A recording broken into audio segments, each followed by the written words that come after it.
We are live. We are live. Welcome to college football's Peek Around the Corner with your host, Greg Pflugar. We cover everything in college football because we love everything in college football. And if you do as well, please subscribe to our channel. Smash the like button if you like our content.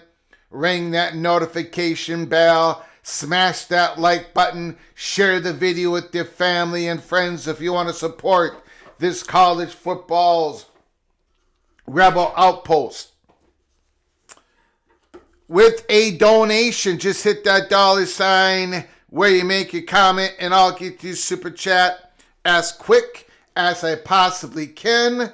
Welcome everybody into the studio that sits on the corner, the very corner of Keith Jackson Parkway and Kurt Gowdy Avenue. Do not be afraid. Do not be afraid to be a legend with your comments and with your phone calls. Matt Campbell, it has finally happened. Matt Campbell, it has finally happened. He is going to be the new head coach of the Penn State Nittany Lions. I don't think it's officially done yet, but all the reporting is saying it's basically done. I don't think anyone's going to leave that table without this getting done. Now,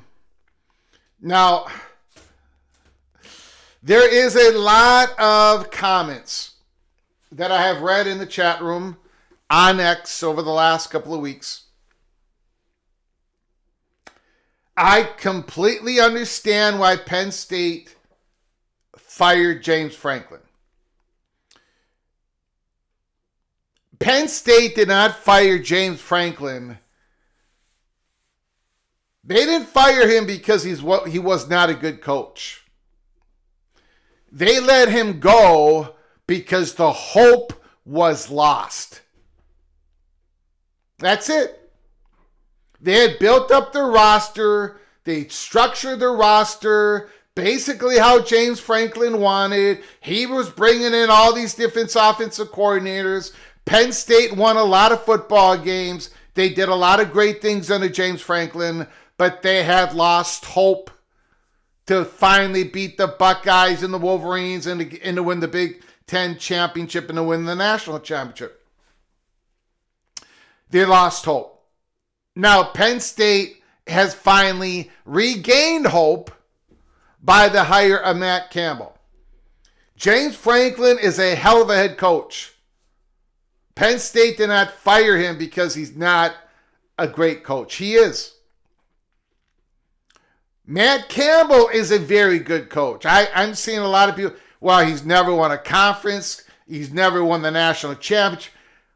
Guys, if we are only going to say good coaches are those who won the national championship, I guess there's only 4 good coaches out there currently? Is it 4, the number 4? Maybe 3, I don't even remember. Dabo, Kirby Smart, Ryan Day. Is there another one out there I'm forgetting? Matt Campbell has taken the Iowa State Cyclones to new heights. Never seen before in the beautiful town of Ames, Iowa. And the beautiful fan base of the Cyclones. Now, I have not had the privilege to do tailgating at Iowa State, but I've had friends who've done tailgating at Iowa State. One of them being Daniel Leonard, who shows up in the chat room once in a while, a Golden Gopher, a longtime childhood friend of mine whose son got a bunch of degrees at Iowa State. He's been down there. He's in the tailgating. Iowa State has got a great thing going. Matt Campbell has left the Iowa State Cyclone football program in a whole lot better shape than when he first entered Ames, Iowa. Job well done, Matt Campbell. Job well done, Iowa State. Period. End of story. In my judgment on who a good head coach is the following. How many coaches in the FBS, FCS, how many coaches could have succeeded at the level that Matt Campbell did at Iowa State? How many coaches? Think about it. How many coaches would you bet on and say, if they would have become the new head coach of Iowa State the year that Matt Campbell, how many coaches would have lasted that long and have done that well at Iowa State? Not many. In my opinion, not many. So, having said all that, Penn State should have targeted Matt Campbell earlier in the process. I do not blame Penn State for targeting a Kalani Sitake. Nope, I don't. Or even a Jeff Brom. Nope, I don't. I don't. Even if the chances were very small, if you thought Kalani Sitake was the guy that you wanted, I don't see any problem. The problem was there should have been an earlier deadline set for Kalani Sitake. That's how this stuff usually goes. You have to agree to become our head coach. You have to sign on the dotted line. We got to have an agreement on such a date, so if you do say no, we can quickly go to plan B, plan plan C, plan D, and get it done. And it did not happen. They let Kalani Sitake take them all the way close to the early signing date. And again, it's the schedule problem. The same problem that Ole Miss had, Tulane has, North Texas has, all these schools that have got to get a new coach. They're having their current coach either coach the playoffs, but in Lane Kiffin's, Lane Kiffin is at LSU and Golding is the new head coach of Ole Miss. That's the one thing that Penn State probably should have done different. But the end result is this. Penn State got one hell of a football coach. They did lose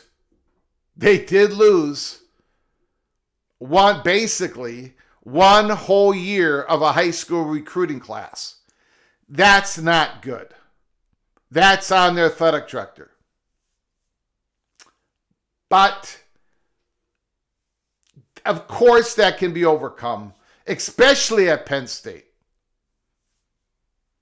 So it did not go entirely well for Penn State Nittany Lions. But I saw the Monty show, Penn State's in trouble. Their football program is not in trouble. When you are football royalty, now you can use blue blood, whatever. But when you're football royalty, you can get away with mistakes. It's going to hurt. It's going to hurt the Penn State Nittany Lions. It is. But you can get away with some of these mistakes. You have a larger margin of error. Most of us do not have that margin of error. Penn State football program is not in trouble. I hope they are a little bit for next year because the Minnesota Golden Gophers go to Penn State next year, and finally Fleck and Campbell are going to coach against each other. I was thinking that might happen a bowl game this year, but it's going to happen at Penn State. Now for Iowa State, what is the word? What is the word at Ames, Iowa? Stormy Cyclone, PATC, family member. I suspect a new hire within or Jason Campbell. The Toledo hire worked once, tried a second time. Yes, it did work once. Matt Campbell. Yeah, give Jason Campbell a call. Now, I would expect that Iowa State has had a list in the drawer of possible candidates, and now they've opened up the drawer. The calendar has worked a little bit against them, right? It has worked against them here because of the late hire for Penn State made, getting Matt Campbell. But Iowa State, and I know it's a gut punch. It is. But for old people like me, the Iowa State football program is in a whole different space than what it was when it was hired Matt Campbell. It's a completely different world. Iowa State's a completely different brand. It's a completely different space. So the Cyclones, keep your chins up. And who knows? You might catch a coach like a Jason Campbell or somebody within that might be able to boost the Iowa State Cyclones even to a higher level. It could happen. Why not? Why not? If you would have asked all the fan bases in Big 12 country The day that Iowa State hired Matt Campbell, if I would have taken a poll, is Matt Campbell, how many times is Iowa State going to go to a bowl game? How many times they're going to be above 500? Most of the Big 12 fan bases and across the country would have said, Matt Campbell, probably a decent coach, but he's not going to be able to take Iowa State to new heights. And then you've got people on X,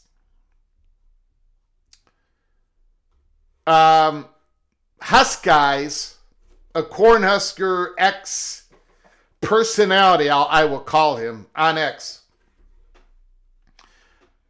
posting have never really understood what the Matt Campbell hype. For Penn State to replace a playoff caliber coach with a guy that goes 8-4 every year, I don't get it. My response to Husk guys is scoffing at 8-4? You mean a record Nebraska would die for at this point? Nebraska with much more resources and history than Iowa State? Cornhuskers has not had a winning record in Big Ten conference play since before the Trump administration, before the first Trump administration.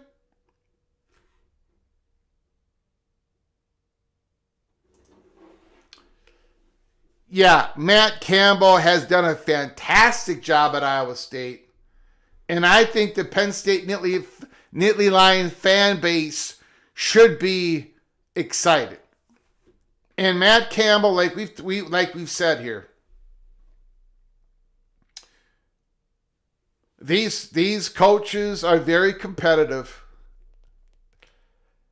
And they're always thinking, if I just had more resources, if I just had a better recruiting ground around me, I like to think that I could do even better. And they've got to scratch that competitive itch. And that is what Matt Campbell has done, becoming the new head coach of Penn State. So congratulations to the Penn State Nittany Lions. I think it's a very good day to be a Nittany Lion. And for the Iowa State Cyclones, a new day is coming. You're going to have a new voice leading you. And it's going to be rather interesting. Your floor has been raised many, many, many levels because of the work that the Iowa State University has done and Matt Campbell. And who knows, maybe your ceiling is going to rise in your next head coach. That's what I wanted to say about this Matt Campbell going to Penn State. Now, let me do a couple of super chats. I see a couple of questions here that I want to get to. Lions should have given that to Brian Hartline.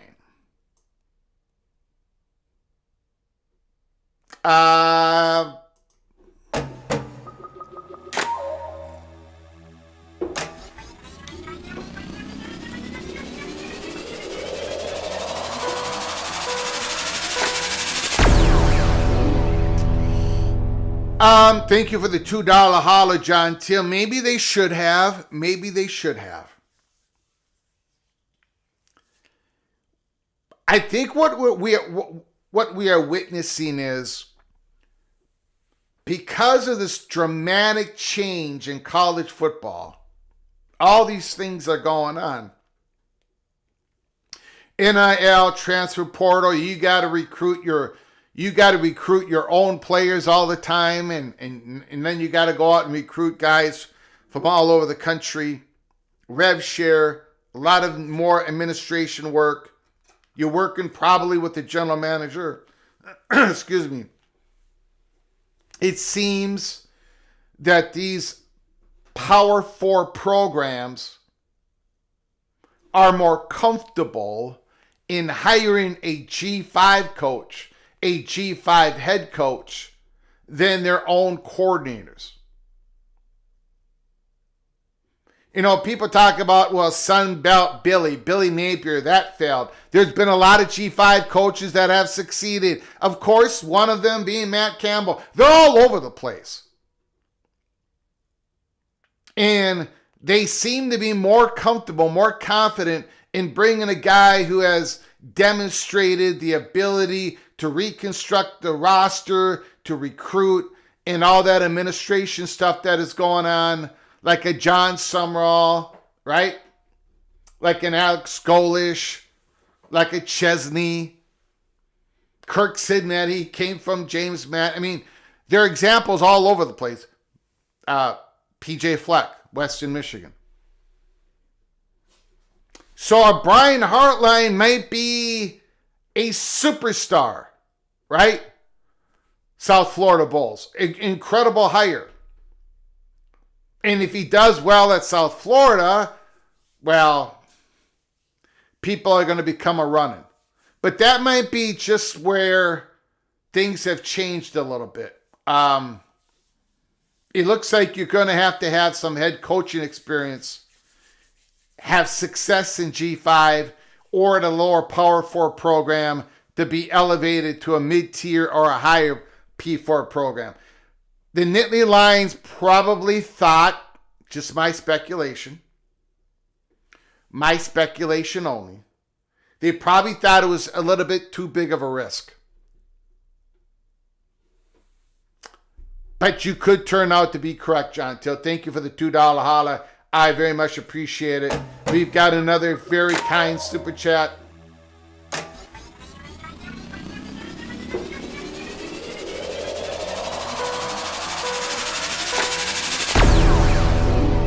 $5 holler from Buckeye Expedition Greg.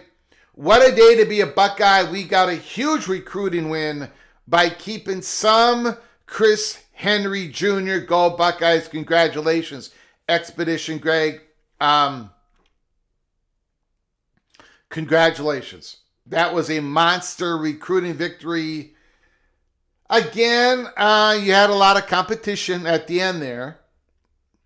I don't know how much of a surprise it was. I don't really keep up on all that stuff. That's, But again, congratulations, Chris Henry Jr., another 5-star wide receiver going to Columbus. And why not? Why not? You're looking at, you're not just looking at the development of a Jeremiah Smith. You're looking at the development of a Carnell Tate and all the other guys that have come before him. I mean, what an incredible run by Ryan Day and Hartline, everybody at Ohio State. So congratulations. Congratulations. I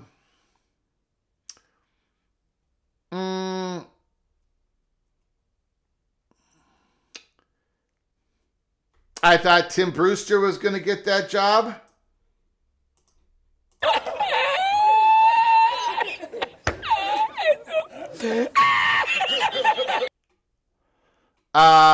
Dale Donuts. I like this hire for a conference.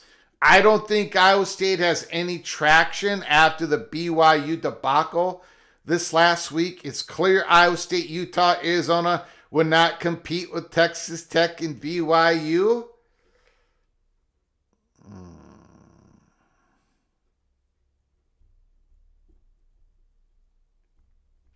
I don't know about that.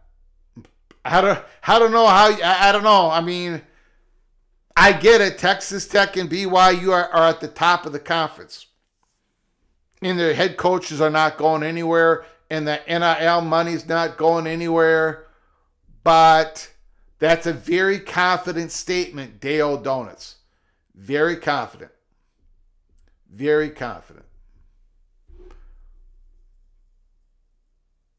Don Scruggs, we are witnessing a coaching reset, getting rid of the coaches who are just falling short of goals. Yes, we are. Yes, we are.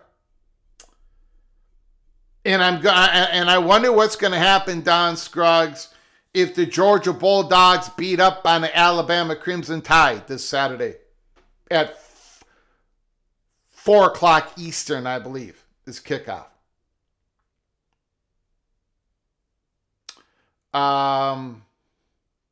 This is my prediction of what I think how December 7th is going to turn out. Selection show Sunday, the day after Saturday, championship games. I think the Buckeyes are going to beat the Hoosiers. I think it's going to be a great game. Mendoza versus Sayin. It's just a fantastic football game. I cannot wait for this to happen. I cannot wait for the Hoosiers and the Buckeyes to play. What a moment for the Hoosiers. What an absolute magical moment for the Indiana Hoosiers. And I think it's kind of fun for the Buckeyes to play somebody different in the Big Ten Championship. This is a great game. It's going to be a great game. And I got Texas Tech beating BYU. And I got Georgia beating Alabama by enough to where I think they're going to move Alabama back from 9 to 10. And then that's going to put another team in, and then BYU is going to play competitive enough against Texas Tech. Again, I would have Miami ahead of Notre Dame. I would have Miami ahead of Notre Dame. I would. But that's not my projection. My projection is based on what I think the committee is going to do. And I don't think they're going to take Notre Dame out at this point. I could be completely wrong. Of course, I could be completely, absolutely wrong. But I just don't think it's going to happen, guys. I don't think they're going to take Alabama out. I don't think they're going to take Notre Dame out. I think Virginia is going to win. They'll be the 11th seed. I think Tulane is going to beat North Texas. But what an exciting game that's going to be tonight. And I think Texas, the Red Raiders, are going to secure that 4th spot. Now, if Indiana gets their doors blown off, could the Red Raiders move up to number 3? Yes. Yes, they could. Now, they're going to have to get their doors blown off because I don't think the committee wants to punish teams more than like one spot in the conference championship game, but they could. They could move Indiana from 2 to 4, and then Texas Tech Raiders go to 3.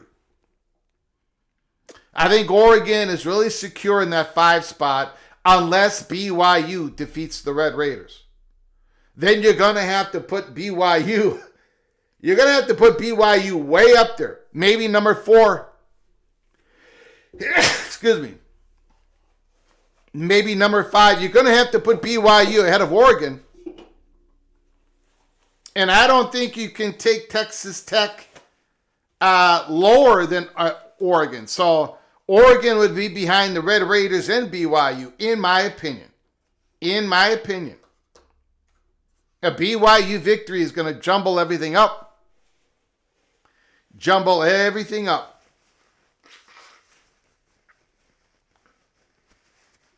But because I think the Red Raiders are going to win that football game, Oregon at number 5, Ole Miss at number 6, Texas A&M at number 7, and Oklahoma at number 8.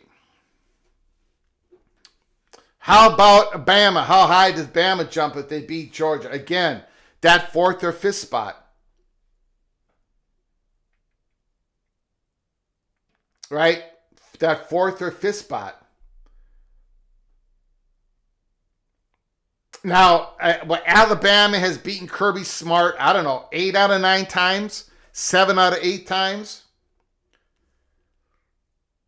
I can't even remember. But Georgia's going to win, guys. Georgia is going to win this game.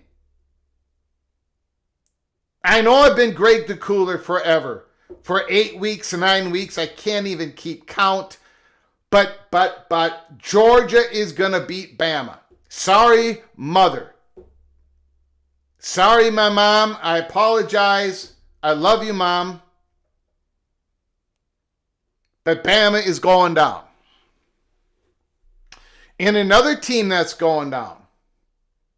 Another team that's going down is Oklahoma in the first round. So whoever gets that number 9 spot, I think they're going to go to Norman and they're going to beat the Sooners. Notre Dame's going to beat Oklahoma. Alabama's going to beat Oklahoma. Texas A&M, they're not going to have to go there. But if Georgia loses the SEC championship game and somehow they kick them, they won't kick them lower than Oklahoma.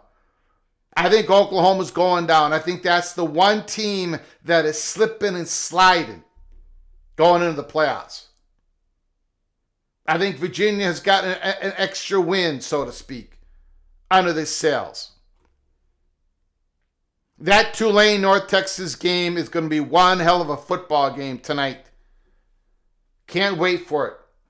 And then somebody said, and I failed to bookmark it on X, but somebody went through the what if everybody lost? What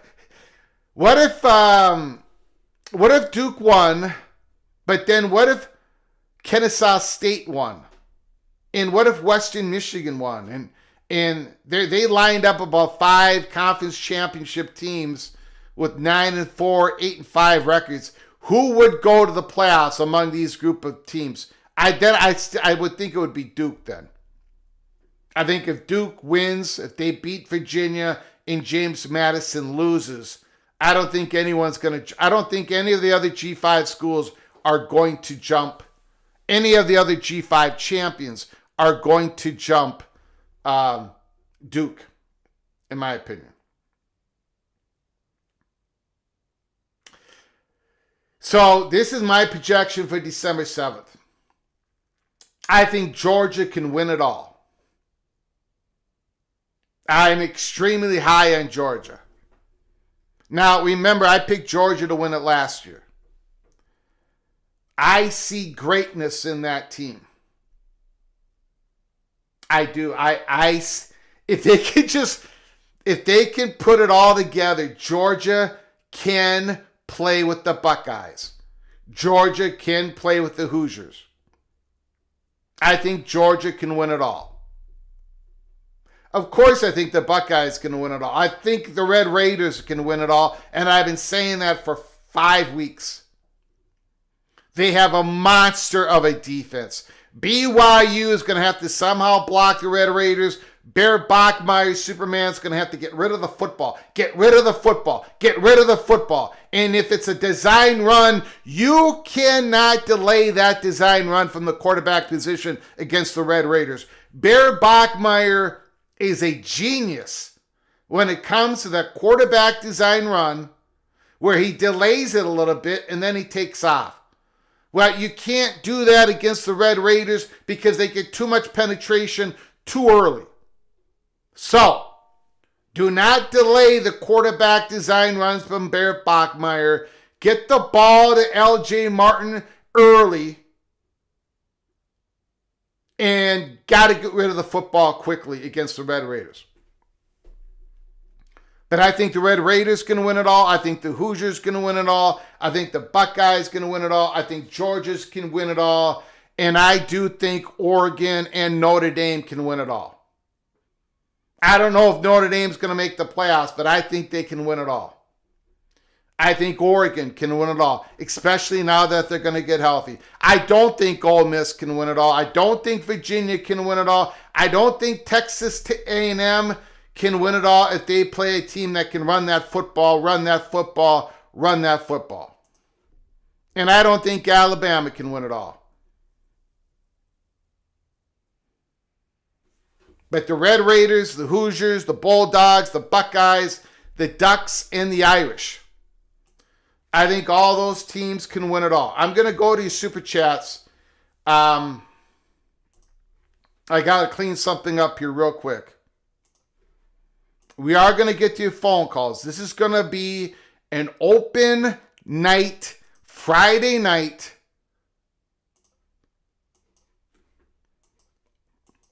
Talking about these conference championship games later on tonight and into tomorrow.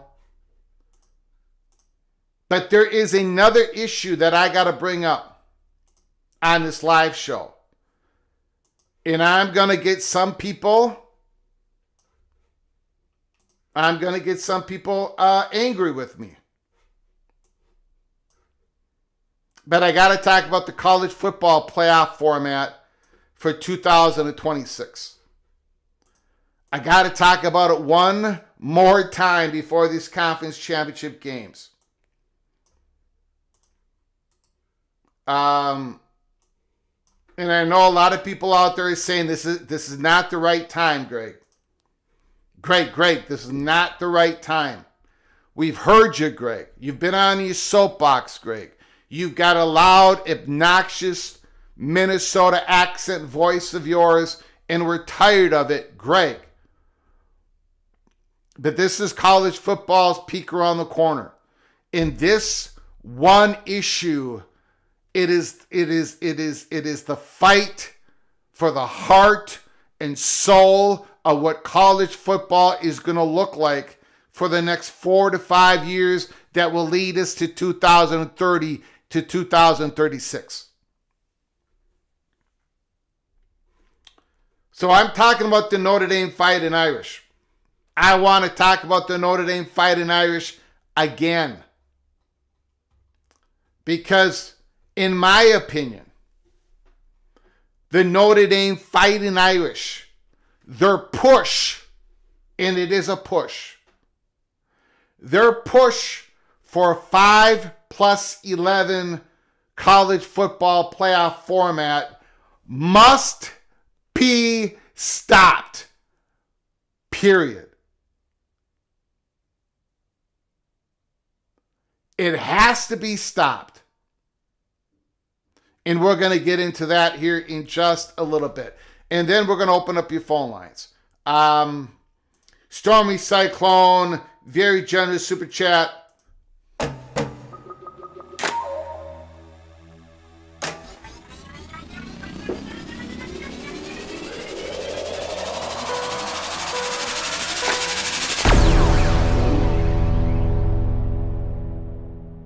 Thanks for the kind words today, but it's not the best of days. I understand, Stormy Cyclone. I get it. It seems like every year, almost every year, the Cyclone fan base has had to worry about losing Matt Campbell, and the day has finally arrived. Although it's not official yet, I don't think. You got to think that the Iowa State Cyclones have got this all measured out. Right? They've got the drawer full of names. It very well could be an internal hire. If Stormy Cyclone or any other Cyclone in the PATC family has an idea or has a wish of what the Cyclone should do, let me know in the chat room or give me a call later in the program. Thank you for the $5 holler, Stormy Cyclone. Very much appreciated. Thank you so very much, sir. I'm sorry for the bad day. Sorry for the bad day. Vox Quindara, 100% empathy for the Cyclones. Yeah. Gophers versus Iowa State in the Rate Bowl, Greg. Well, unfortunately, the Gophers are going to go to the Rate Bowl. It's not public yet, but that's happening. Because Tough Tony, the Gophers are getting screwed once again. I do not think it's going to be against Iowa State because I think Iowa State is, I think they're going to get a better bowl. If I read it correctly. I don't think Iowa State is slotted for the guaranteed rate bowl. Somebody let me know in the chat room how wrong I got it. I don't think Iowa State's going to slip to the guaranteed rate bowl. I got a feeling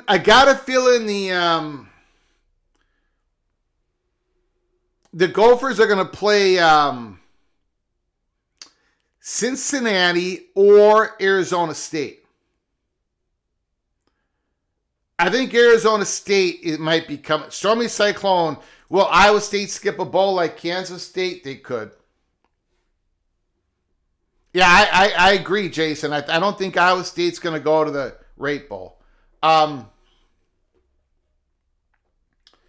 I think the Gophers might play Cincinnati or Arizona State. I would like the Gophers to play Arizona State because the game's in Phoenix. You're going to get more of a Sun Devil crowd. And the Gophers will travel pretty well, although we're just at that bowl. And then we get to play against Jeff Sims again. And the Gophers have had a lot of success against Jeff Sims. So hopefully that's the game. All right. So I want to talk about the Notre Dame Fighting Irish.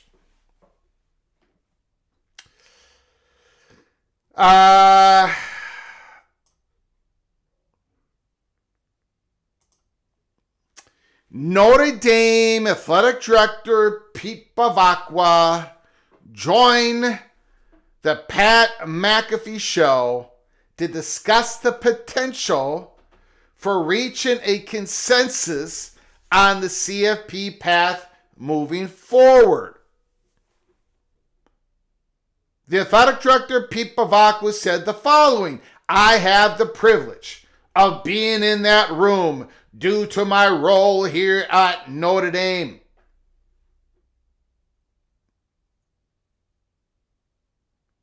Pete Bavacqua thinks there's almost unanimity. There's almost a consensus in that the room that we should be at 16 teams with 5 automatic qualifiers and 11 at large. Bavacqua, no. There's not almost unanimity. There is not almost a consensus. We're not even close, Pete Bavacqua. I think if we were at 16 teams right now, I think it would be perfect. These conversations are great. They're interesting.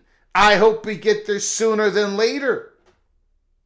I think corrections can be made. But as it relates to the CFP, I think 16 teams is the answer. I don't want to speak on anybody's behalf, but being in that room, I think there's an overwhelming momentum to try to get that done.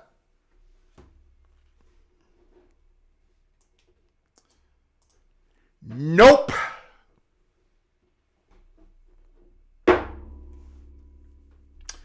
There ain't no such thing.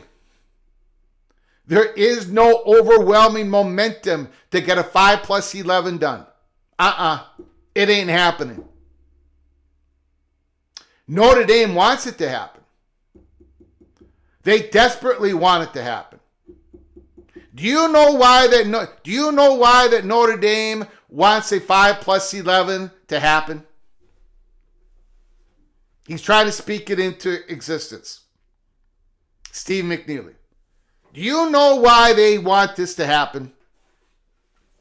Now I know, look, somebody out there in PATC country is saying to themselves, Greg, you've got it all wrong. I think it's very generous of Notre Dame to be for a 5+11 instead of the stupid idea that you have, Greg, of a 4-4-4-4-2-6, a 2014 playoff. Because, Greg, you moron, the original Minnesota moron, don't you understand? If it was a 2014 playoff, Notre Dame would make the playoffs 8 out of 10 years, 9 out of 10 years, and a 16-team playoff, they might only make it 6 or 7 out of every 10 years. So, Greg, Pete Bavacqua is giving everybody a break by being for the 16-team 5+11 model. Somebody out there is thinking that. Well, let's tell the rest of the story. Notre Dame is for 5+11 over the absurd and crazy idea of a 4-4-4-4-6-2 playoffs. Even though the 2014 playoff, Notre Dame would basically make it almost every year. The reason why they're 5+11 is because Notre Dame has no interest, none, of making your conference schedule, your conference games, your conference races to become more valuable for your current and future media partners and your institutions. Period. End of story. Notre Dame has no interest in making sure that the ACC has 4 teams qualifying, but the Big 12 has 4 teams qualifying. Now, let me get back to something here. I have to remind everybody. A 4-4-4-4-2-6 does not equalize the Big 12, the ACC, the Big 10, and the SEC. It does not equalize those conferences. It doesn't. No harm is being done to the SEC. No harm is being done to the Big 10. You're still going to get more distribution money than the Big 12 and the ACC per school. If you are what you say you are, and you're probably going to be, you're going to have more teams, SEC and Big 10, you're going to have more teams with a first round home game on campus or a first round bye and a second round home game on campus than the ACC, the Big 12, and of course the G6. This is not an equalizing of the conference. It's not. The SEC and the Big 10 are still going to have that advantage. They're going to have that advantage. Notre Dame is probably going to have more of an advantage than the other schools in a 4-4-4-4-2-6 because it's going to be straight seeding. But what the 4-4-4-4-2-6 does, it creates more value in the regular season in the Big 12 and the ACC and the Big 10 in the Southeastern Conference. And Notre Dame cannot abide by that. They can't have that. They cannot have conference scheduling being more and more valuable. They don't want they don't want a 4th and 5th place ACC team playing in that last week on a schedule, and the 3rd place team is playing for the 7th, and all these out of bids are still up in the air, and we got all this interest in conference races because Notre Dame is not in the conference. Notre Dame does not want the floor to be heightened. Notre Dame is already having a hard enough time keeping up with the SEC and the Big 10 when it comes to Tier 1 money. Because it's a standalone product, it is very difficult. They don't want a 4-4-4-4-2. They don't even want to talk about it. They don't want to talk about it. Because they don't want conferences becoming more valuable. They don't want those conference races to be part of the storyline. They don't want that to happen.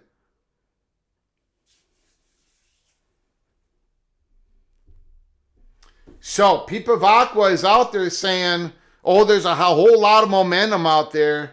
We almost have complete consensus out there. No, we don't. No, we don't. You've got Greg Sankey.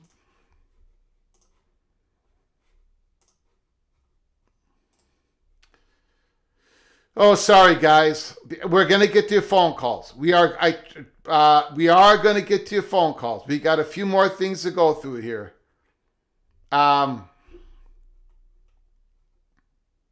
We got Greg Sankey, and he did say this. I view that there are 7 of our teams at the conclusion of the 12-game season over 14 weeks that merit inclusion in the playoffs. Greg Sankey said that. I verified it. I asked out in public, is this true? I'm going to presume this is a fake statement by Greg Sankey unless someone can provide me a link reporting proof that this was actually stated by the Southeastern Commissioner. He said it.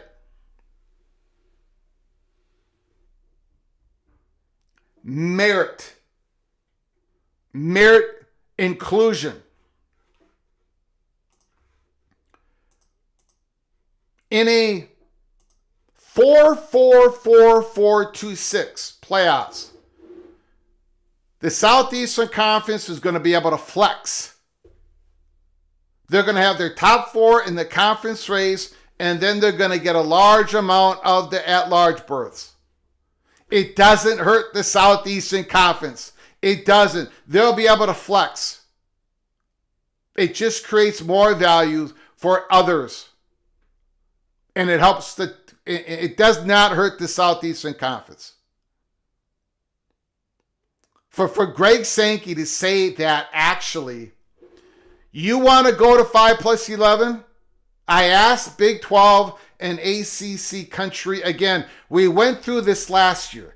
I had very smart people call this program. Very smart people. I'm not going to say their names.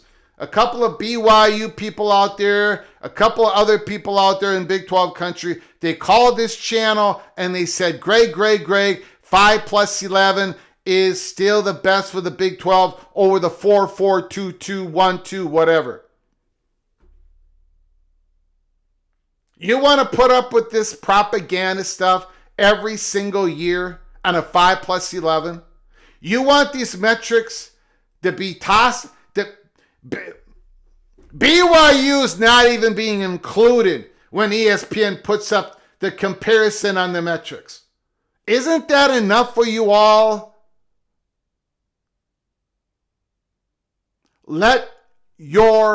Before the season starts, before the first non-conference game begins, or before the kickoff of a regular season in week 1, because you might have two teams in the same conference playing each other, have your conference games in your conference race be as valuable as possible and get the 4 AQs into the 4 power conferences.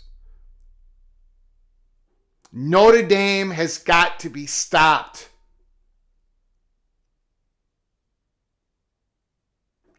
Every school in the Big 12, every school in the ACC, you've got to say no to Notre Dame. With all due respect to the Irish and most of the SEC, there are people in the SEC country who want to go to 24 and have the AQs. Scott Strickland is one of them. You got to say no to the Irish. You have to say no to the Irish. You got to say no to the Irish. You got to do it now. This is the fight for the heart and soul of college football. Nobody's equalizing anybody. The Southeastern Conference in the 2014 playoff is still going to have the most teams with a home game on campus on the playoffs. That would be incredible for the Southeastern Conference. They would have the most home games in the first round, the most home games what else do you possibly could want? And plus you want to expand your conference. What else could you possibly want? And in doing so, the Big 12 is going to get more teams in the playoffs. They're going to get some home games in the playoffs. So is the ACC, no matter who they have to bring in after they get poached. And then they're going to be able to go into the next meeting negotiations. And we're not going to have all these coaches being fired, these buyouts. Remember when we started the show talking about how Penn State had to switch out James Franklin because they lost hope. With a 2014 playoff, SEC can still flex. There's more hope out there. Hope is a very dangerous thing, but it is a very valuable thing, and it becomes more valuable for the media partners, their national advertisers, and more eyes on the product. You know that we are going to have Kennesaw State. We're going to have Jackson. No, we're going to have James Madison play against Troy tonight. We're going to have Tulane versus North Texas. Those games are more valuable than ever. Than they've ever been. The American Championship game, and especially the Sun Belt game, are more valuable than ever. Why? Because there's a path to the playoffs. Access, hope. More eyeballs are going to be on those games than ever before. Not just James Madison eyeballs, not just North Texas eyeballs, but Duke eyeballs, Georgia eyeballs, Alabama eyeballs, people that love college football eyeballs, national advertisers are going to love it. Your media partners are going to love it. Build more value in the regular season by building a more democratization college football expanded playoffs. Okay. All right. Now, we are going to get to phone calls. Mireya Hernandez Flugar. By the way, the little general is in the chat room. And Pasoli. She's making Pasoli tonight. A beautiful Mexican soup that she hasn't made in a long, long time. With white corn, radish, chicken, and pork meat, lettuce, and she's going to put poblano peppers in it. And then you scoop up that soup, and then you put it on a tostada, and that tostada has a little bit of sour cream on that. And there's no cheese. No cheese whatsoever. The little general has not been shoveling. She's been working. She's been working hard. Or I would have pushed her out there. I would have given her the shovel in her hand. All right, let's go to the phone calls. Let's go to the phone calls. Let me know how wrong I got everything. What do you expect to happen tonight and tomorrow night? College football conference championship games. And we are going to go through those games right now. Troy versus James Madison. Tonight at 6 o'clock. In 45 minutes from now. James Madison. Not only do they need to win this game, but they might have to put it on Troy. Just to make sure they stay ahead of Duke. If Duke should beat Virginia Cavaliers in the ACC championship game. James Madison, most important college football game that they have ever played. And yes, there are crazy people out there with a crazy theory that if James Madison loses and Duke wins, it might not be Duke. It might not be Duke that goes to the playoffs. It might be a Troy if they win this game big against James Madison. It might be a Kennesaw State if they win big against Jacksonville State. It might be a UNLV if they win big against Boise State. There's this new theory out there, ladies and gentlemen, that even if James Madison loses and Duke wins, maybe Duke still doesn't get that spot. Let me know what you guys are thinking. But look at these these games are tonight, ladies and gentlemen. I hope the little general lets me watch these football games while I'm eating her beautiful soup tonight. Troy, James Madison, Kennesaw State, Jacksonville State, North Texas, Tulane, UNLV, Boise State, and because of the expanded playoffs, very valuable games. And then tomorrow, BYU, Texas Tech.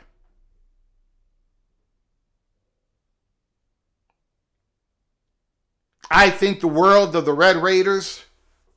I am a complete believer in Joey McGuire and what this team is a monster team. I've been calling that defense nasty good, nasty great. I think look, I would love to predict BYU to win this game. I just can't. Because I'm not sure the Red Raiders are going to lose again this year. I'm not sure the Red Raiders are going to lose again this year. And into January of next year. I don't know, guys. The Red Raiders are they are a threat. Got to keep Morton healthy. Got to keep him healthy. I'm a little nervous about that. Like I said, BYU, Bear Bachmeier, get rid of the football. Design runs. Do not delay your design runs. Take off. Take off. And you got to hit Morton. You got to find a way to hit Morton. Dickey's going to get some yardage. The Red Raiders defense are going to make some big plays. Miami, West Virginia. Miami did defeat West Virginia earlier this season for the MAC championship. Georgia, Alabama. The line is 2.5. Now, Georgia's better than 2.5 points. I know we got a lot of Alabama support in the chat room in PATC country. We've got our 92-year-old mother, big Alabama supporter. But I think this line has to do with the fact that, well, Kalen DeBoer is 2-0 against the Bulldogs. Kirby Smart just can't get it done. But I do think he gets it done tomorrow at Mercedes-Benz Stadium in Atlanta. In Indiana, Ohio State.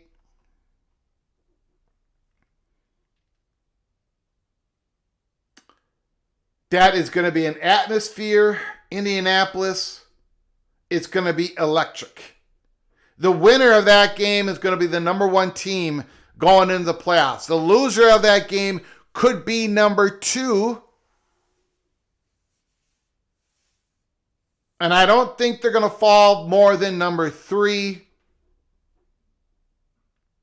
Duke, Virginia. Virginia wins, they're in. Duke wins, they're going to need James Madison to lose.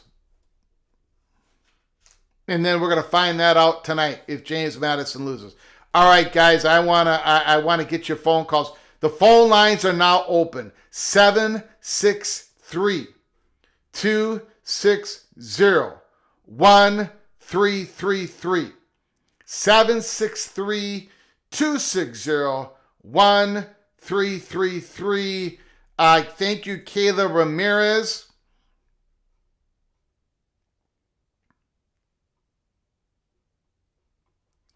On this breaking news by Pete Thamel.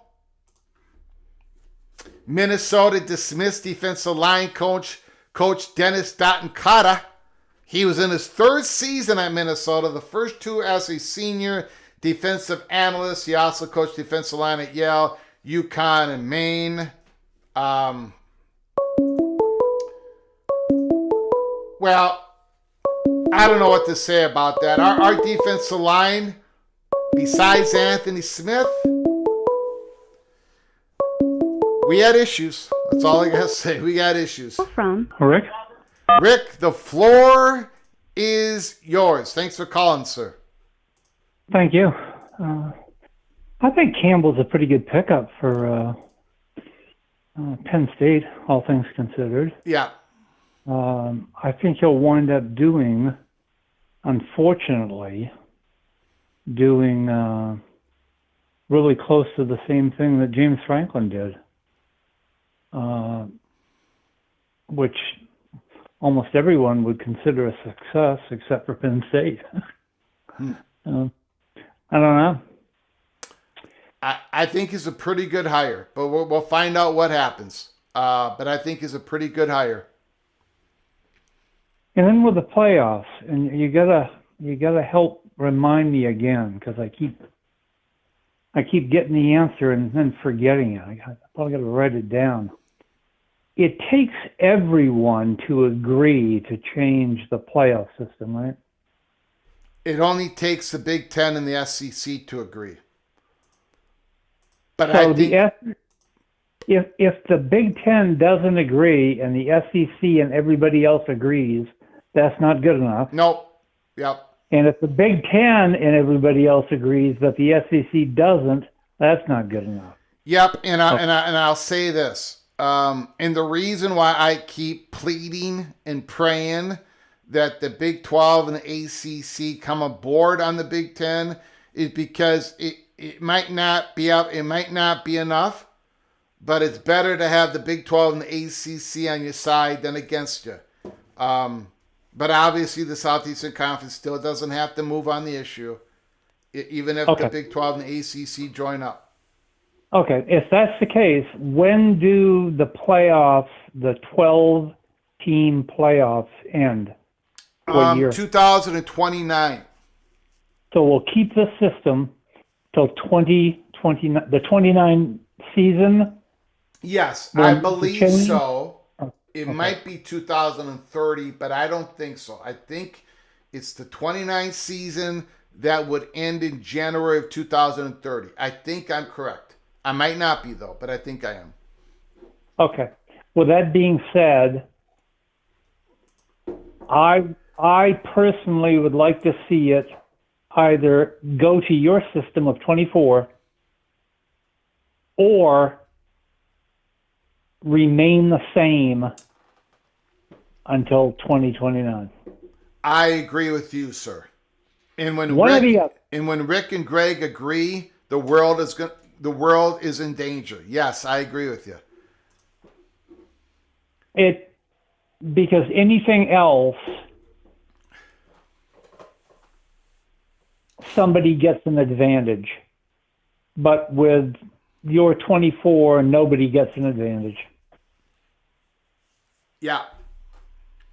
Enjoy the games. You got it, buddy. Great call, sir. Thank you, Rick. Now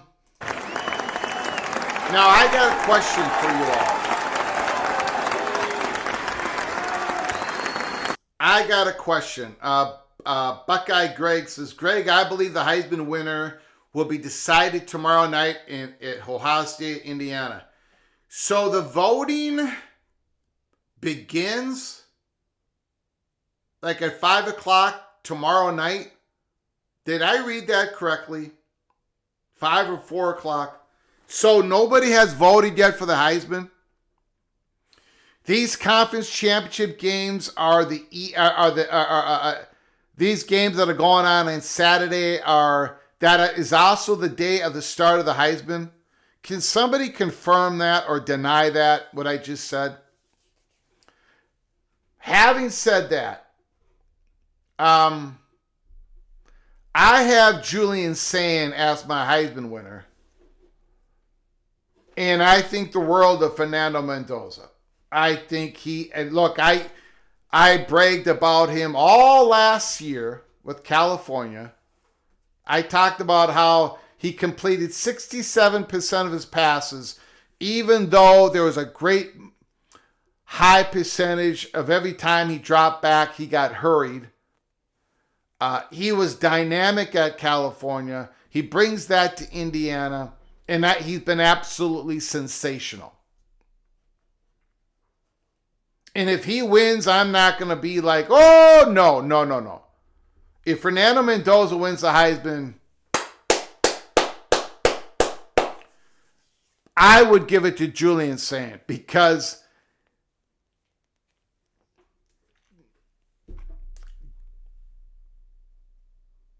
good Lord. Look at where the ball goes when it leaves his hands. I get that he's got a great wide receiver group. I get that he's got a great defense. I get that he's got a great running back behind him. He's got everything. And people are not going to vote for him because he's got everything. I completely understand that. If Mendoza wins it, I get it. But I look at where the ball is going. When Julian Sayin throws that football, it hits the wide receiver to where the wide receiver can take off. I mean, Julian Sayin is so damn accurate. It's scary accuracy. And it is very scary accuracy for passes 20 yards and longer. Look at where the ball is being placed. It is I got to give it to Julian Sayin. And he doesn't make mistakes early most of the time he doesn't make mistakes early in games. Call from Tristan Fibes. Tristan Five, the floor is yours. What do you got to say, good sir? Hey, Greg, thanks for taking my call. I just wanted to call in and disagree with you once again about Georgia and Alabama. Nope, I get it. Beautiful, sir. Yeah, they can't. There's something mental there. And in addition to that, their center Bobo's injured. And, Georgia, Greg, in my opinion, they should have lost to Tennessee. And I think if the refs were calling a straight-up game, they would have lost to Auburn. It's just my opinion. I said before the season I thought they'd lose 3 games, and they were playing really great at the end of the year, but they should have had 3 losses by the end of the season, in my opinion. They're fortunate to only have 1. I think it's going to be a close game, Greg. These teams always play close. Okay, they do. So it's not going to be a blowout either way. But hey, listen, I also want to comment a little bit on Texas Tech. Greg, they're probably going to have a really deep playoff run based on how good their defense is. And I'll tell you right now, people are going to completely disagree with this statement. But I can see maybe 10 years down the road that the SEC would be very interested in adding a 3rd team from Texas and a 3rd team from Florida. This is assuming, of course, that they get a 2nd team from Florida. But I could see Texas Tech and South Florida coming into the SEC together. Greg, those 2 states are so vitally important to the SEC. Getting a 3rd team in each of those 2 states, I think, will become a priority down the road. Once they have filled out the footprint of what they're hoping to get. They want North Carolina, they want Virginia, I think, potentially Kansas. But I think about 10 years from now, they'll be looking at Texas and Florida and will say, you know what, we want a 3rd school from each of those states. And I think Texas Tech will be in play. I got a feeling that while Texas A&M's no vote against Texas was not enough to keep the Texas Longhorns out of the Southeastern Conference, I got a feeling that the Texas A&M Texas no votes will be enough to keep Texas Tech out of the Southeastern Conference. I think Texas would probably raise a big old war against that. So, but who knows? Anything's possible. I would bet against it, but. Well, you may be right, Greg. But you know what? State politics is an interesting thing. If the state itself were to gain revenue from this, if it was going to raise the stature of Texas A&M, and the state itself thought it was in the interest to have a 3rd school, they probably could twist some arms. But I don't know. I don't know the state politics well enough to know about all that. But, Greg, like you said, it's the front porch of a university. The athletic department is the front porch. So there's benefit. There's tangible benefit from being in the P2, in my opinion. Yeah. But anyway, I think South Florida is on the rise. You know, they're AAU. Greg, all they really need, to be honest with you, is some rebranding. They need to be a state university somehow. I don't know how they rebrand themselves. And then get their facilities built out. Yeah. And I think once they do that, did you see that they're hiring Brian Hartline? Oh yeah, yep, absolutely. Yeah, we talked about it today. Yep. That's a spectacular hire. Yes, it is. And Greg, I think he's going to boost their recruiting. Oh yeah, and you gotta ask yourself, why would Brian Hartline be attracted to that job? Well, I think it's pretty obvious, right? Yeah. That's where he can get his wide receivers and really go to work. Yep. Yeah, absolutely. Well, listen, tomorrow's going to be an exciting day. Yep. I look forward to seeing how this goes. Part of me is rooting for BYU. I would really like to see, if possible, I would like to see tomorrow's results expose the fraudulent manipulations of the SEC and ESPN. Mm-hmm. I really would like to see that. I despise committees and I despise polls, Greg. Yeah. It should be 100% on the football field who gets into the playoff. Yeah. So, hey, listen, that's all I have. All right, buddy. I'll talk to you later. Beautiful. Thank you. Thanks. Christian. You keep up the good work. You got it, buddy. Thank you very All much. right. Bye-bye.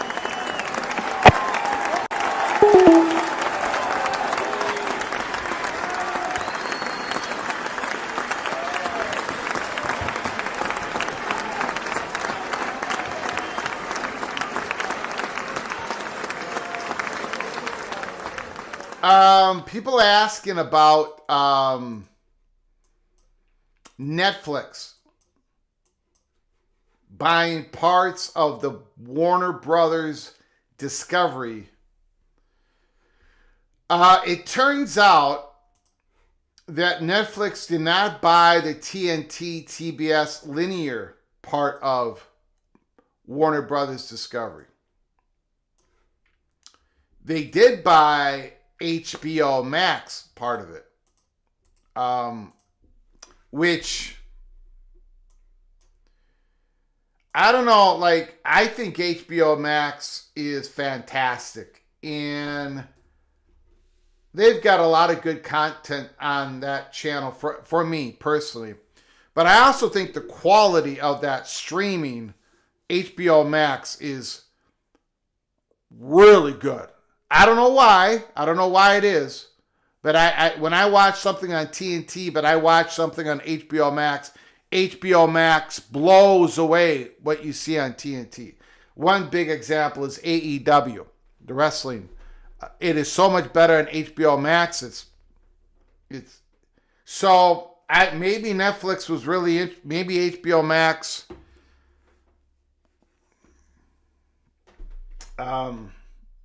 Netflix is gaining all that content, and how does it impact college football? It is very difficult to know because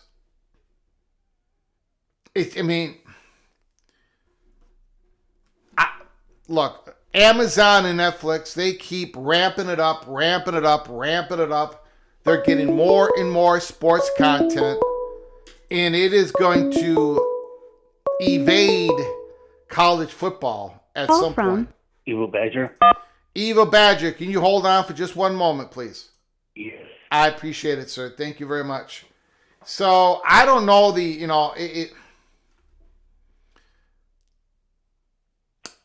Amazon and Netflix are not going away, and I think they're going to have parts of Big Ten sports content in the next media package, and probably the Big 12 is going to get involved, and we'll see what happens with the ACC. Now, they don't get to renegotiate their Tier 1 contract until 2036, 35, so they're kind of stuck in the Southeastern Conference. Maybe finally, maybe the SEC is finally going to diversify who distributes their content. Anyways, Evil Badger, thank you for calling, sir. The floor is yours. Thanks for taking my call. The reason why I called is, well, I take offense to what Edward the Auburn Tiger said the other night, and to what some SEC fans said on the Voice of College Football last night. The SEC fans are way too wistful of how good the SEC is. Excuse me, but the Big Ten won the last two college football titles. They went 5-1 against the SEC last year in bowls. Just because they're run by ESPN doesn't mean anything right now, because I believe that the Big Ten will make it a three-peat this year for the college football playoff title. And just because they're run by ESPN doesn't mean the SEC owns everything. And if people don't like it, they'll just take their football and run. I'm just tired of that attitude, and I think SEC fans are full of it. Alrighty, sir. Anything else? And the Big Ten is much better than the SEC. Got it.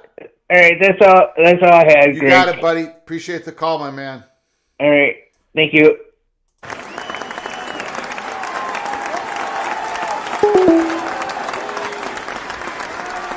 Ryan Willie, the legendary PATC member of our family, son of Sarek. If Kleinholtz goes to Iowa, with Kirk Ferentz not retired, Ferentz is not going to retire.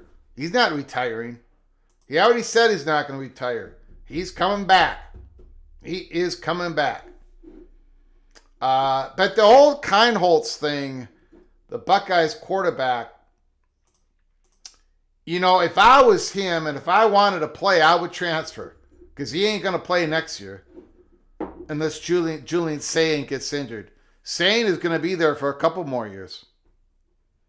Thank you, son of Sarek. Thank you for the $2 holler. Don Scruggs thinks I feel verbally violated. Okay, let me piggyback.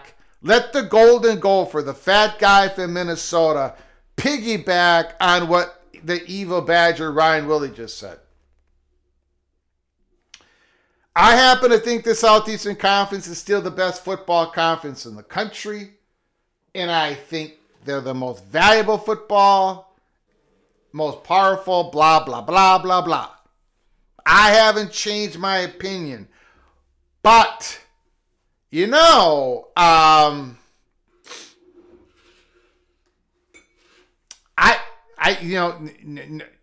nobody in the Southeastern Conference is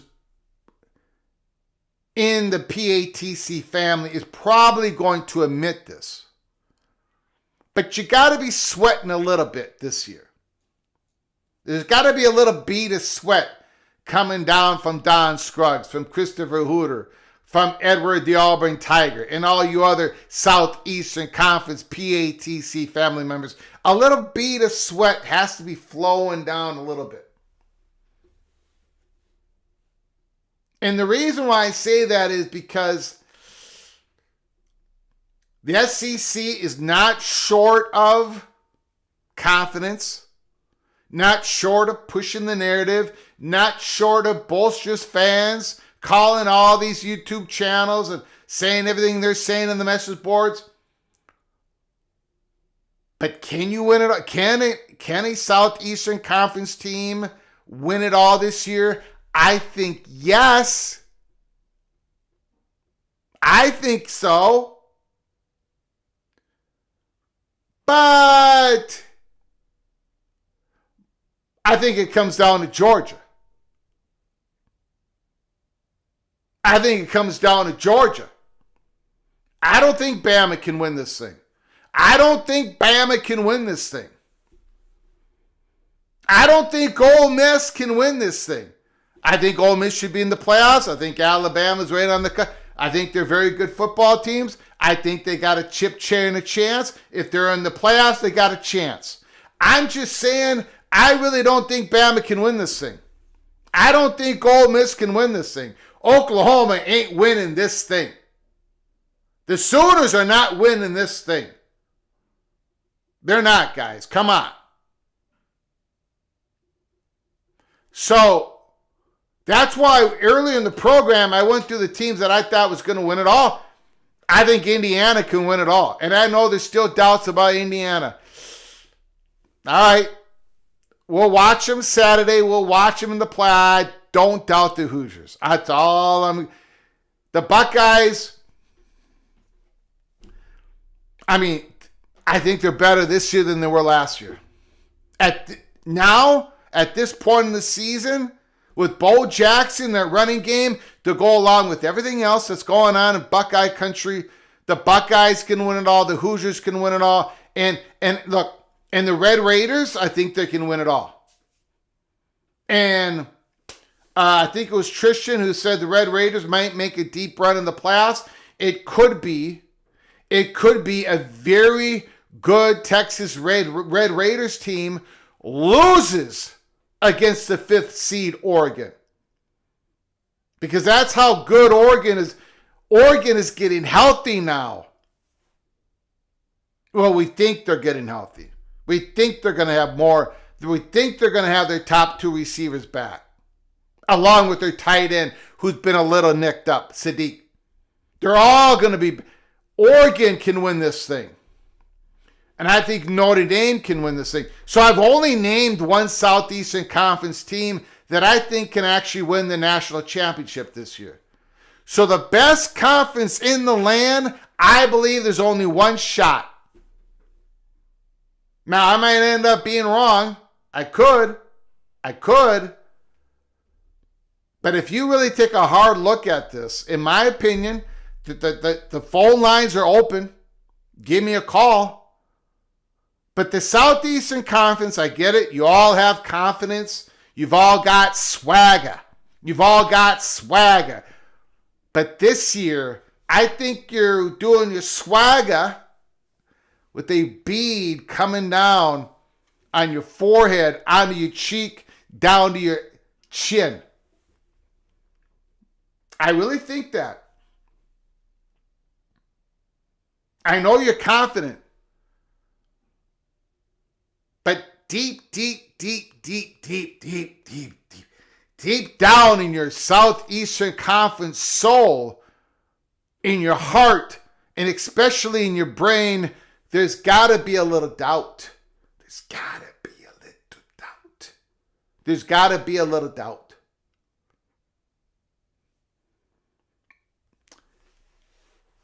And I think the doubt is going to grow.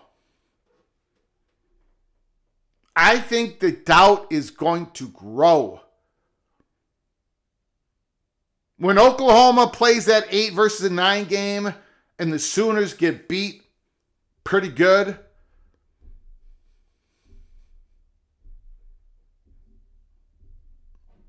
if Ole Miss has to play Notre Dame in the 7-10 game,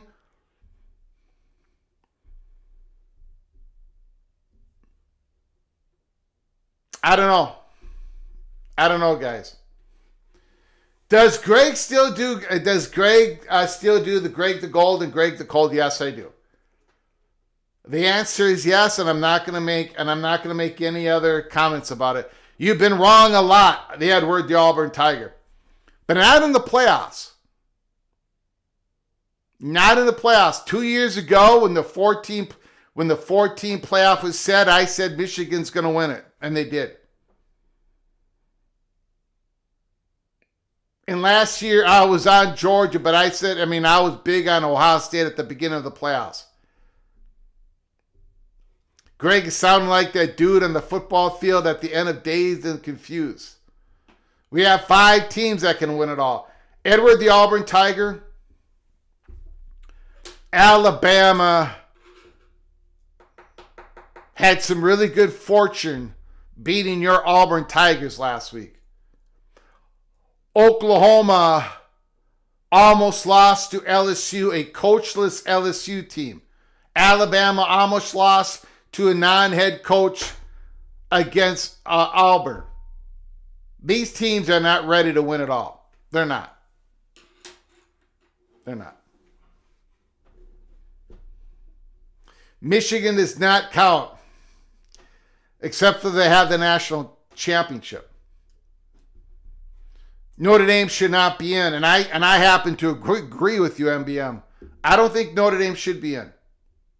I think Miami should be in, but I think Notre Dame would beat Alabama. I think Notre Dame would beat Oklahoma. I think Notre Dame would beat Ole Miss.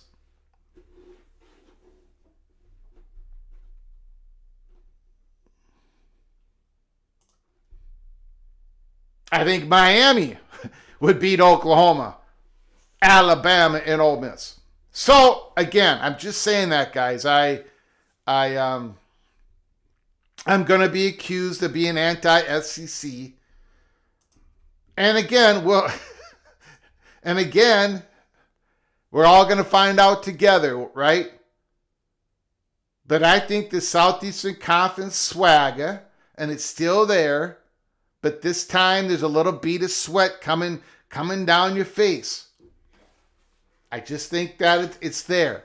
I think there's a little nervousness in Southeastern Conference country. In Birmingham, Alabama, Greg Sankey said yesterday, we should have 7. We have the merit. We should have 7 teams in the playoffs. At least Greg Sankey can say that. Look, at the very minimum, the Southeastern Conference better get a team in the national championship game, which they haven't done the last 2 years.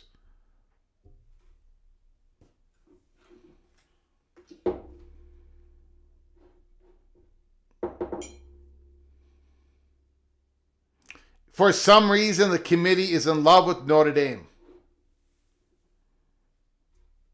Give Greg a break. He's from Minnesota. That's all he knows is cold. Iowa State meeting at 7 p.m. Central. Thank you, Big Gun Shop. Thank you very much. It has finally happened. Matt Campbell to Penn State.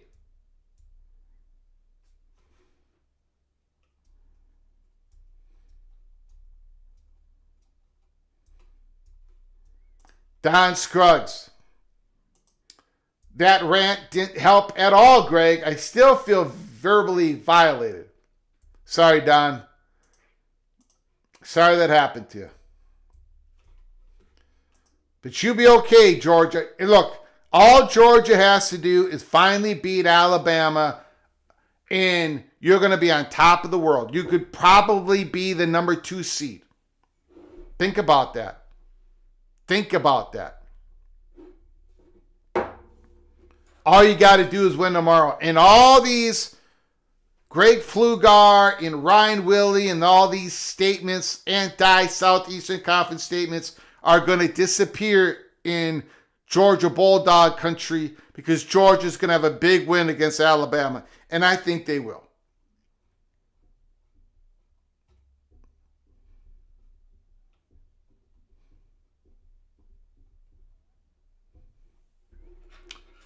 And here's Pat Forday. Pat Forday. The college football playoff race is chaotic because of greed. Everything would be okay if we had smaller conferences. Don't you know, everybody? We wouldn't have all this chaos. We wouldn't have all these teams that think they should be in the playoffs. It's because of realignment money. It's because of larger playoffs. We all have this chaos. Give me a break. The sport has completely changed. The playoffs have to change with it, and it would not matter if there was 10, 12, if there was a bunch of more conferences with smaller teams in them. We'd be complaining about not being able to compare against the conferences instead of not being able to compare against the large imbalanced schedules within these large conferences. Pat Forte and all these other college football reporters are doing all they can to do this mental gymnastics. So they don't want to say, oh, the larger AQ model is the way to go with still that 6 at-large spots. They can't say that. So they have to blame everything else in the world. Greed, large expansion, realignment. No, all this is causing this mess. NIL, transfer portal, more talent being spread out across the country. This is why we have playoff chaos. And in many ways, this is a good thing, not a bad thing. Good thing, not a bad thing. Let me show you one more thing here. Bud Elliott, who he's got me blocked because I asked him a question. Anyway, I don't have to go down that path. This is Bud Elliott. Very good post here. Yesterday at 8:48 p.m. A decade ago, 85 points in the 247 Sports Recruiting Rankings was the gap between number 1 class and the number 16 class. Today, 85 is the gap between number 1 and number 32. 50 was the gap from 1st to 8th. Now it's 1st to 16th. The talent is spreading out so much. Everyone has hope. Yes. The talent is spreading out. So the playoffs have to adjust. This is not the same Southeastern Conference. It's not. And it's not your fault. But the world has changed. So the playoffs have to represent the world that we are playing in. So Pat Forte, it's the large conference realignment that has done this. It's no. No. The world has changed, and it's time for the college football reporters to get with it. Sorry. Vanderbilt has emerged in the Southeastern Conference. Indiana has emerged in the Big Ten Conference. Look what Arizona State did last year. Look what Texas Tech is doing this year. Look at what BYU has done the last 2 years. That's going to keep happening. It's going to keep happening. There's going to be teams that we're not even talking about right now that next year are going to go up and emerge. Virginia, Elliott this year because of the portal, because of NIL, because of rev share. It ain't because all these conferences are too big. Oh no! That's not the reason for the chaos. You cannot judge these resumes. It's an impossible task. Tony Petitti was correct. But you can't say that, can you, Pat Forte?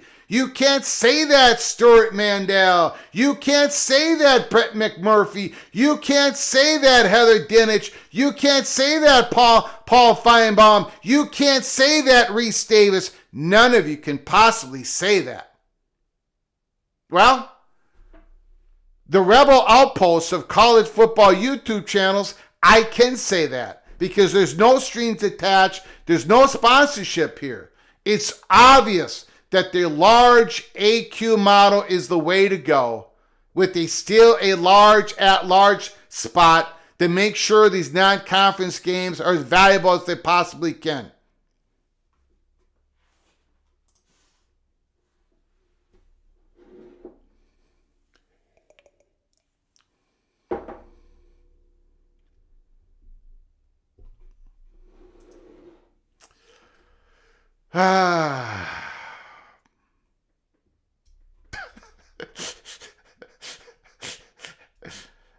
That's a great comment, Edward the Auburn Tiger.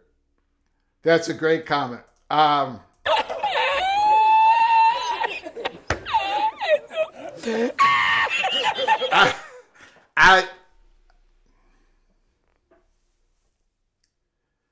don't know. I don't know what to say about that.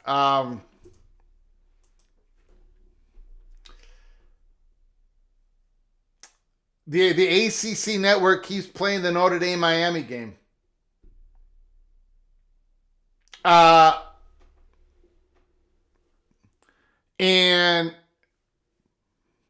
Notre Dame is pissed about it.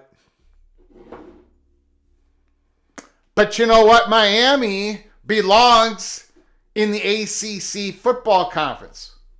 So yes, the ACC is... They are highlighting the advantages that Miami has over Notre Dame, which is the head-to-head. And they keep showing that game. Edward, the Auburn Tigers, correct. And Notre Dame should not have a complaint about it, but they're complaining. Notre Dame doesn't want conference races to matter. They do not want conference games to matter. They do not want head-to-head to matter. They just want this 5+11 world, propaganda, big money machine, ESPN. That's what they want to matter. It's time to change. It's time to change. The ACC conference race has to matter for those ACC schools. They should get 4 AQs, period. And then possibly some teams that get one of the 6 at-large spots. But the ACC should get 4 AQs, and it doesn't equalize them with the other conferences. Unless they have a great year, unless their teams actually get a first-round bye in the playoffs or a first-round home game in the playoffs. Notre Dame should sue ESPN.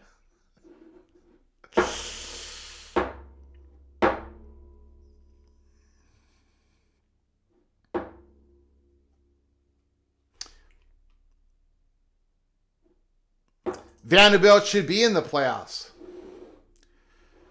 Not a 12-team playoffs, but they should be in this playoffs. All right, guys, you have heard enough of my lecturing once again. I know I got a lot of people upset with me once again, but you know what? You only have me for 2 hours a day. And I've got to provide some sort of balance to the ESPN machinery. Sometimes the balance with the Big Ten machinery. So that is why we are the college football's rebel outpost right here at Peek Around the Corner. I want to thank everybody for joining us today. I do want to thank those who gave us a donation to help us keep the lights on and grow the channel. Son of Sarek, Expedition Greg, any watch parties tomorrow, Greg? Maybe the Big Ten. For sure, we are doing Georgia and Alabama. We're doing that one for sure. Scheduling conflict is getting in the way of myself doing BYU Texas Tech. But for sure, we're going to do the Georgia Alabama, and then we're going to find out if I've got any ability to do the Big Ten game. along with Duke and Virginia. That's going on at the same time. But for sure, we're going to do Alabama, Georgia. Thank you, Expedition Greg. I appreciate it. Son of Sarek, Expedition Greg, Stormy Cyclone, John Till. Thank you, guys. Thank you for the phone calls. Again, conference championship games tonight, tomorrow. Hopefully you join us for the Georgia-Alabama game and any other possible games that we might do. I want to thank you all for joining us. Until next time, from all of us at College Football's Peek Around the Corner to all of you, please, you all take great care of each other. And as always, God, family, Golden